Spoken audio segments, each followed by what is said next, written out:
AP ముఖ్యమంత్రి చంద్రబాబు నాయుడు సంచలన నిర్ణయాల దిశగా అడుగులు వేసే సూచనలు కనబడుతున్నాయి. ప్రభుత్వంపై, పాలనపై సీరియస్గా ఉన్న చంద్రబాబు నాయుడు ఎప్పుడు ఏం చేస్తారో అనే ఆందోళన అధికారులతో పాటుగా ఎమ్మెల్యేల్లో కూడా నెలకొంది.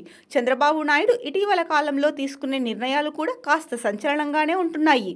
ఎమ్మెల్యే కోనేటి ఆదిమూలం వీడియో బయటకు రాగానే ఆయనను సస్పెండ్ చేసేశారు చంద్రబాబు. త్వరలోనే మరికొందరిని సస్పెండ్ చేసే అవకాశం ఉందనే వార్త చెమటలు పట్టిస్తోంది.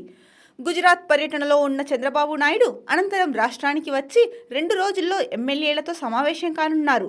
ఈ సమావేశంలో ప్రభుత్వ పాలనపై ప్రజాప్రతినిధుల రివ్యూలు అడుగుతారు. ఇక ఎమ్మెల్యేల పనితీరుని కూడా అందరి ముందు చంద్రబాబు ప్రస్తావిస్తారు. కొందరు ఎమ్మెల్యేల తీరుపై తీవ్ర ఆగ్రహంతో ఉన్న ముఖ్యమంత్రి చంద్రబాబు నాయుడు వారిపై నివేదికలను తెప్పించుకున్నారు.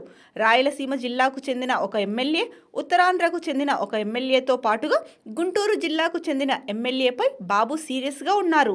మహిళా ఎమ్మెల్యే భర్త తీరుపై చంద్రబాబు నాయుడుకు ఫిర్యాదులు వచ్చాయి. ఇప్పటికే పార్టీ కార్యకర్తలను పట్టించుకోకుండా వైసీపీ నాయకులను కార్యకర్తలు వెంటబెట్టుకుని తిరగడంపై తీవ్ర ఆగ్రహంగా ఉన్నారు చంద్రబాబు.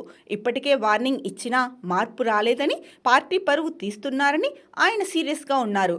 అవసరమైతే సస్పెండ్ చేయడానికి కూడా వెనుకడుగు వేయడం లేదు చంద్రబాబు గారు.